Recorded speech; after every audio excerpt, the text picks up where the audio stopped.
You can't make change with like hate on hate, you know.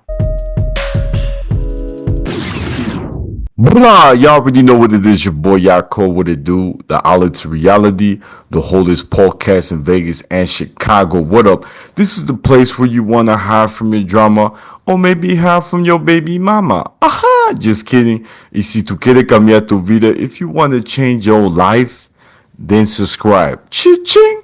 By the way, guys, I just published my book. It's out on Amazon called Shabbat in Chicago. It's about an audacious single mom who opens her heart and home to 5 adopted kids while embracing her Latino culture while being Jewish. And today we have a very special guest who is one of my closest friends. Not only that, he is one of the biggest filmmakers in Las Vegas, the one and only Angel. Woo! I like that. Brother? Thank you for having me, man.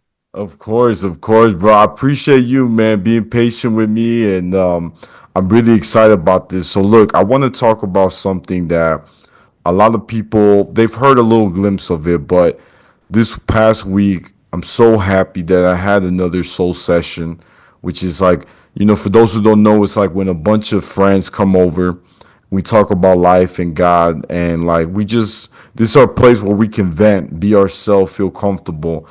And it was so nice. This is Angel's, I think, second time or third time coming, and I was so More happy. than that. More. Okay. Thank you, brother.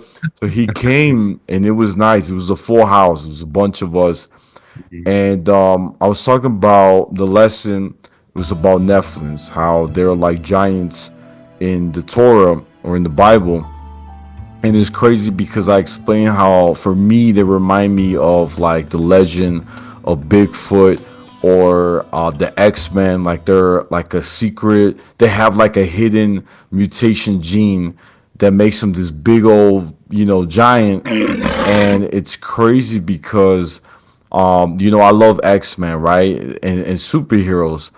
I want to, pick on it a little bit because I'm gonna be honest. My favorite growing up too was Wolverine. The fact that he could heal. But I want to hear your thoughts too, brother. Like what you got out of that little lesson, and like, if you could dive in a little bit about like X Men, the films, and like the animation, that'd be pretty cool. Yeah, man. So what I got out of the session, I think a lot of questions popped up, like just from like the stuff that you were talking about, like the giants and just like the different. We kind of talked about the different people that wrote different Bibles and like how it's interesting how they're all stories. You know what I mean? Like they're all stories that have been told from people that they were humans, and then you have these like fantastical things that oh no, we don't know what's true and what's not, and you talked about like the fallen angels and the giants and all that shit, and it's like, well, how do we see it now as in the present versus how they saw it when these things were written, like, and then we kind of talked about, okay, well, what is considered a giant, and at that time, a giant was like someone that was like 6'5" or whatever. And here now, like a giant is like a 7, 8 foot person, like the tallest person in the world or whatever. It's like probably like 8 feet. So it's like, it's just perspective, I guess. But then, and at the end of it, what I liked about these like sessions or whatever, it's like we're telling stories, you know what I mean? And that's kind of what I like. I like the story aspect of it. And then we could just kind of discuss it and see how it relates to something that's either happened to us now in the present or is happening in the world, you know what I mean? So I think like, I mean, it's just having conversations, having some drinks, and it's fun. It's a fun thing to do, you know? So yeah, keep doing it. I'll be there once a month. I've been trying to get this man to come every week. You don't understand. I Like can't come every week, man. I sent him a text, ladies and gentlemen. This is so funny. I sent him a text. I was like, brother, we're gonna watch an animation film. I know you like movies, but it's about the story of Rashi. I think you'll like it. I'll catch you next month. That was his next text. You know what I'm saying? You know what I'm saying? Yeah, I I went thought from I March. got him. I thought I got him. You know what I'm saying? No, yeah, I'll be there once a month, man. But yeah, when it relates to like the X-Men and shit, like it's funny you brought that up. Like X-Men's my favorite comic book thing, like ever. Even though the movies were not as great, I still love like the animated series from the '90s. Like I love that shit, and they just renewed it. They just made like X-Men 97. I don't know if you've seen that one yet. Yeah, yeah, it's Uh, on Disney Plus now. yeah, dude, that was so good too. And it's just, I mean, it's just like when it first came out, X-Men was like, it was talking about like mutants were like this, this group of people that weren't accepted into like the general public. So it had like a deep, you know, like lesson or whatever in it. Like these people were mutated or whatever, but they were still people, but they were outcasts. So I kind of like that aspect of the story.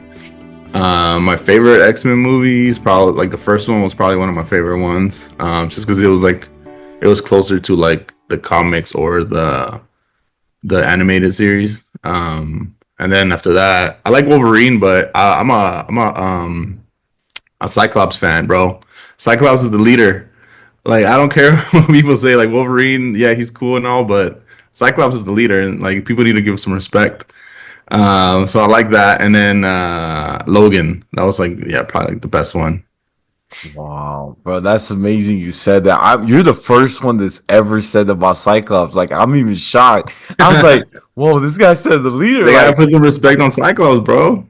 dude, that's pretty good. I'm gonna be honest. You're right. They actually put him as a side character in the franchise, which is sad on Hmm. the actual film.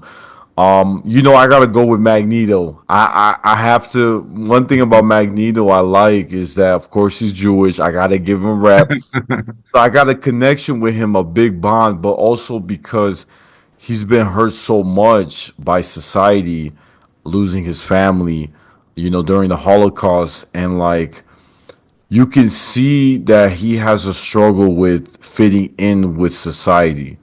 I think that from Magneto, yeah, he is a villain in the show, in the film, but he also is trying to help his mutants. He calls them the Brotherhood, which I feel like the Soul Session, right? We get deep, and he wants to basically protect them and like find a way to get back at society for what they did to him. I think that we can learn from that is like don't let your grudge take over you forever, right? It can Yeah.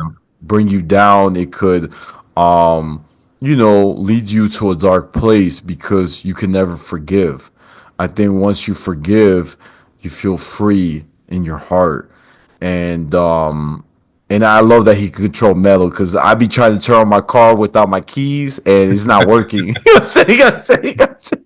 Yeah, man. I think yeah, he's like that character that he was hated on so much that he hates everyone back. And like, you can't make change with like hate on hate. Like you just like you said, you gotta forgive. Yeah. So deep, bro. Thank you, bro. Thank you. And I want to share one more character before we get into your film, right? Your special film. Can you share a little bit too? What do you think about Professor X? I love Professor X. He's the voice of reason. And he kind of like holds all this weight on his shoulders, and he just wants like the best for humanity and for like the mutants. But I think that sometimes like you can see both sides. You can see Magneto's side, you can see his side, and like I think sometimes his is it's you could be too good sometimes. Like it's like it blinds you to like reality. You know what I mean? Because like I think Professor X, like he just wants everyone to be like at peace, but then you're not seeing like I mean he can see everything because he can read minds, but I think that yeah, just like the goodness of him kind of blinds him sometimes. Yeah. Ooh, that's deep. You remind me of a friend I know that likes to help others like so much. She does this for this person, this for another person.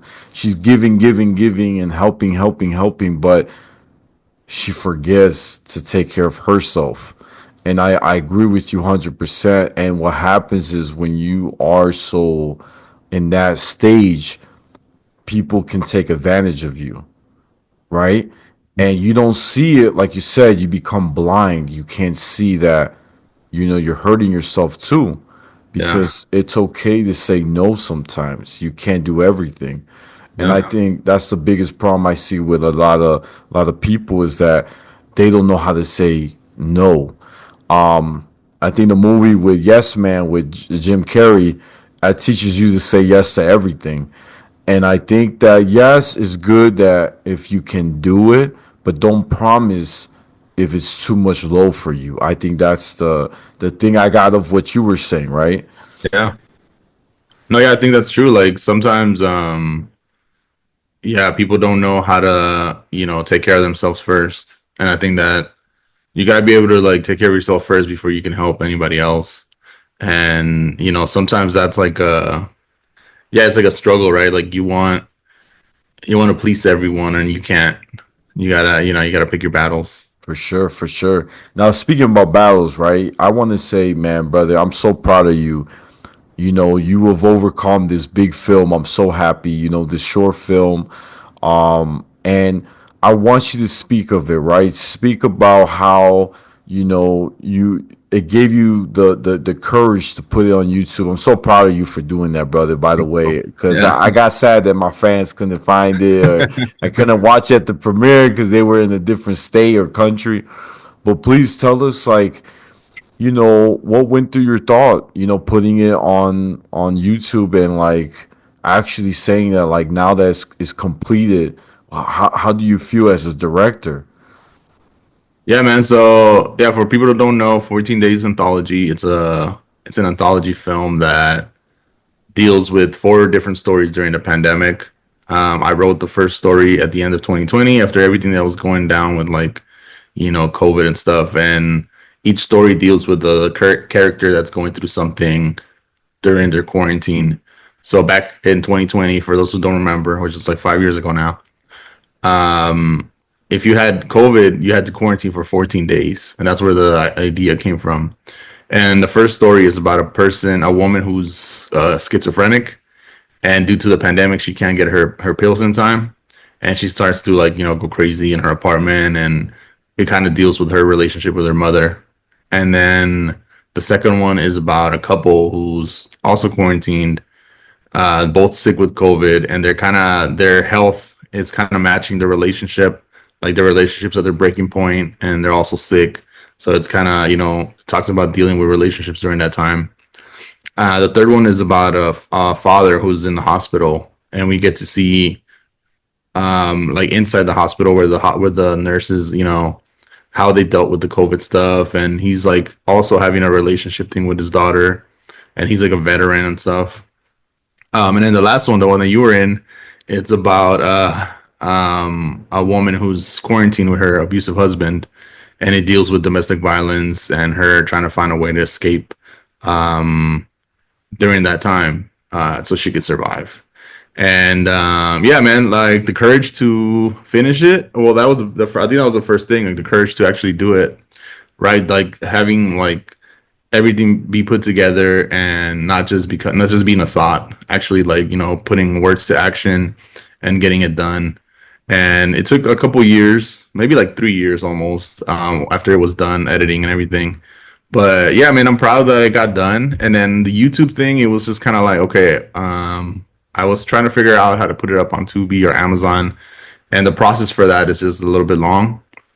And I was like, I don't want to wait any longer. So once 2025 hit midnight, I put it up on YouTube, and it's been up there for 3 months now. And I'm like at 15K viewers, and it's doing pretty good. It still gets viewers here and there, every week. So I'm like, yeah, I'm proud of it. I'm glad that people are seeing it.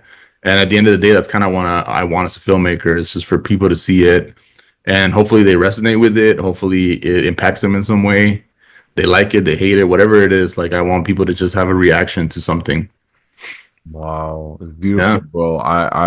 I'm so proud of you. I think that your next short film, you got to put it on YouTube, brother. I think that that's the move because it's just so accessible. Everybody can see it, and I think that it's like a momentum. I think people are gonna want to drive to you, and that film project. By the way, I'm gonna be honest. I send it to a lot of my friends in the entertainment industry, and I actually interview one of the biggest fighters, world champion for Power Slap, the Crazy Hawaiian, and he actually talked about your film in the episode. I Oh, mean your film, yeah, and he said that he watched it with his wife and it was powerful oh, and it was moving and he goes in more detail, but y'all got to watch the episode yeah, because yeah. I can't ruin it, right? But it was really cool and I love that he responded. He even sent me a whole paragraph. Like he's like, man, brother, that stuff is powerful. I appreciate you sharing it and I know he had to share it to his friends too, you know. So I was like, "That's good, man," because I told him I'm at the very end. I don't have a lot of lines because a lot of my friends they told you last time they're like, "Yo, we were waiting to see Dave," and man, he had that one line. We're like, "That's it." You know what I'm saying? I'm saying, "¿Qué dijo?" You know what he say? You know what I'm saying? But it's so cool because I have a special connection to this film, ladies and gentlemen. I got to take you guys back to the story a little bit. And Angel knows the story. I probably said over a 400 times or 100 times. But Yuvia, shout out to her, one of the main characters in the film. She reached out to me and she said, "Hey, this director Angel's looking for more actors." And I said, "Perfect." And she sends me the email. You email me like what's going on, the game plan, and it was so nice that Uvia vouched for me. And for ladies and gentlemen, in the acting world, there's a rule I learned that when it comes down to actually filming a whole film, you're not supposed to talk to the director and ask him a lot of dumb questions like what's your favorite color and what's your favorite drink, milk or orange juice. They don't care about that. They got a film to do, and I broke every rule. I got there 2 hours before everyone. I pulled up, I had to put the brakes, and I went to my boy and I said, "Are you the director, Angel?" And I could tell because he had a hat. So usually directors they all got hats. So I went up to him, right? So yeah, I'm the director. I said, "Hey man, can I talk to you real quick?" You're like, "Yeah." So we go on the side, and I said, "Look, man, it's an honor. I appreciate you, having me. I just want to let you know I got the email." And you're like, "Oh, that's great. You got Wi-Fi. That's good that you got the email. It went through." You know what I'm saying? I said, yeah, it did. But I want to tell you that in your email, you said you want more diversity. How would you like to change history? He said, "What do you mean? You don't like my script?" "No, I love it. I'm just about to put cherry on top of your script. Make it special." He goes, what is it?" I said, "How would you like to be the first director in history to have the first Mexican Guatemalan Jew ever?"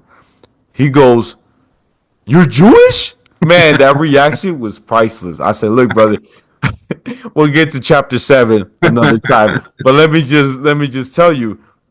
He goes, "Did you like? What do you want to do?" I said, "Look, as a Jewish, a Latino person, we wear a yarmulke or a kippah. It's like a hat. It represents our identity and faith." He's like, "Did you bring it with you?" I'm like, "Yeah. I got purple, red, yellow, white. What you want?" He's like, "Damn, you got all of them." I'm like, "Yeah." And like, you go, "We're the one with the white." I said, "It'll stand out." All right, cool. We did the film, ladies and gentlemen. This is so powerful. You ready for this? My line comes, okay? And I say, "I'm a survivor." It's so beautiful. And by the way, I gotta brag one part. Angel was making all the ladies say this line. They all had a few takes they had to do, and it kept messing up or they weren't loud enough. And my boy Yaakov with the dude did it in one take. That's how you know I'm a real pro. One take, because the Angels goes, "Oh my gosh, great, next." You know what I'm saying? You know what I'm saying? And I was so happy, but that's one thing I gotta share with you, brother, that I'm so proud of you because it shows you that you're an open-minded person, that you're willing to take positive feedback and add something, even though it wasn't part of the script. You were willing to hear me out and make a difference. So, what you think about that, brother? What you think? What came to your mind? I laugh every time you tell it, bro. It's funny. No, I think yeah, man. Like I wanted a guy in there, at least one person, and yeah, that kind of stuff. If that adds to your character, sure. It doesn't really like it doesn't really change the story, you know. It just adds to it, I think.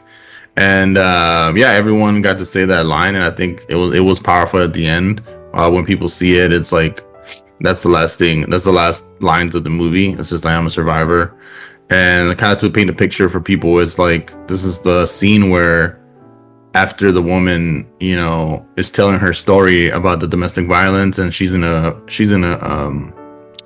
support group, and we get to see that it's not only it's mostly women, but we get to see a guy in there too, and that's kind of what I was talking about. Like it happens to men, and we just don't talk about it. We just don't see it as much. And so that was kind of like a little Easter egg in there, and then on top of the Easter egg, you added the Jewish thing on top of it. So yeah, man, it was cool. But yeah, I'm glad, like, people, like you said about your friend, that he saw it with his wife. I'm like, that's cool for me to hear that people are resonating with it and people are having an impact by it and just watching it. You know what I mean? Like, yeah, like all those numbers kept going up. I had people reach out to me like, oh man, I didn't even think about that kind of stuff during the pandemic. Like people were just, so concerned on what was going on in their worlds. Like you don't think about, oh shit, someone is, living with their abusive husband, like what, like, or someone is mentally has a mental illness and they can't deal with it during that time. Like so much shit happened during that time, and it's just kind of like we just fast forward through it, because we just wanted to get it over with. It's crazy kind of how that time in history, like kind of went down. But I think there was a lot of forgotten stories, and there was more stories to it, but at the end of the day, we were only able to do four of them. But yeah, it's That's dope. But I want to say, this past weekend, this is really cool. I actually got to meet the main character too from that film for the first time. oh yeah. This past weekend, Angel hit me up, and he reminds me of my past when he'd be like, I used to tell him, bro, this is party going on. This weekday is happening Tuesday night, and you're like, brother, it's too late. You know what I'm saying? I'm not going. On the But Tuesday, man. Friday, yeah, Saturday. right, right. So it was so cool that you invited me, right? And I was like, yo, this is pretty cool. I went and it was you, me, and I got to meet the actor, Great. Yeah. Ray. Thank you, Ray. And it was so cool, him and Yuvia. It was like a cast reunion, right? I'm with the two main characters, and it was so nice. We got to dance and listen to reggaeton, and take pictures, and it was just a nice bonding moment. I think that it made me kind of see like the film a little different now, because now I get to have like a more personal connection with them, right? Yeah. And I think that's a beautiful thing. And it was his birthday too. Shout out to him. And I gotta say, right, with having all of us there together, I was making some side comments that was so funny. I have to share. I was like, Angel, brother, these two are happy now. They fixed their problems. I'm feeling better. And you're like, yeah, they're not fighting no more. I'm saying. Yeah, no, it's funny. So I have Ray coming up on my I don't know when this is gonna drop, but he's on my podcast too. And we had that conversation about him playing that character because his character, like him as a person, is so different. He's a lot more laid back, more chill. He's a nice dude. So for him to go to that place, but I remember him coming to set, and when we were talking about the story, he took his like shirt off. I told him like, you got to wear a wife beater. That's where I know people that beat their wives. They wear those shirts. But yeah, he had to look down, like he had the tattoos and the wife beater and everything, and then you see how different he is from his character after like you meet him. He's like a cool dude. But for him, like we kind of talk about him having to go to that dark place where he can play someone that's so like like such an evil person. Yeah. And can you share too? Like, I think this is also a good thing for the audience to know, but Ray was actually moving to a different state while you were doing this film, right? He was on that process. Can you tell us, like, I know Yuvi was freaking out, like, how are we gonna do this? Like, this is impossible. It can't be happening now. And so please tell Yeah. us, please tell us like what was going through your mind? Because I would have freaked out too. The main character is leaving. You know what? Yeah, it was crazy because yeah, we met, we talked about the script, and like it was all good to go. And then he's like, "Hey, by the way, I'm moving to Florida." I was like, "Fuck!" That was my first thought. Fuck, because like we already had gone through this process of pre-production, and he was just like, "Yeah, man, I really want to do this project, so whatever I need to do." He was like, he told me from the beginning, like whatever I need to do, I'll come out and we'll get it done. Like I still want to be part of this. I don't want you to like recast me. But even then, like after he moved, I still needed time to finish getting everything together. So by the time he was in Florida, I gave him some dates. Yeah, I had to calm Yuya down. I'm like, Yuya, relax. You gotta chill. No, but once I told her like, yeah, he's down to do it, so we're gonna figure it out. So what ended up happening was that I rented an Airbnb for a weekend. He flew out for the weekend, and we shot it in like 3 days. So that was the whole thing. So yeah, I mean, you can make it happen if you as long as like I think everyone is like interested in the project and everyone wants to put in their part. You can get it done. Even if someone is. A lot of people travel for film, man. A lot of people travel to go shoot stuff because sometimes there's not enough work just here in Vegas or just in LA or whatever. So people, I always work with people that come from LA or people go to LA or like Florida and stuff. So yeah, it's all about wanting to be part of something and you can get it done. Wow, that's beautiful, brother. I love that. I love that. Well, look, man, it looks like Zoom about to kick me out. So, look, guys, I'm really happy to have my brother Angel here. Guys, check out the film 14 Days. I'm gonna put the link under below. Real quick, guys. This is the Outlet to Reality, the oldest podcast in Vegas and Chicago every Tuesday. Don't forget to like, share, comment, and subscribe. Ching! Y'all know where to find me. I'm on Instagram, YouTube, Spotify, the Outlet to Reality. My Snapchat's Take One Pass It. And my TikTok is at Yaakov28. And brother, where can my fans find you? Yeah, man. Thank you for having me on. So you guys can find me on Instagram, Angel_film goals. You got film goals in the back. I also have a podcast called the Film Goals Podcast, and David's been on there a couple times. And yeah, I just talk to people in the film industry and the art industry, entrepreneurs and stuff like that. Yeah, and so go check that one out. It's on YouTube, on Spotify, and check out the film 14 Days.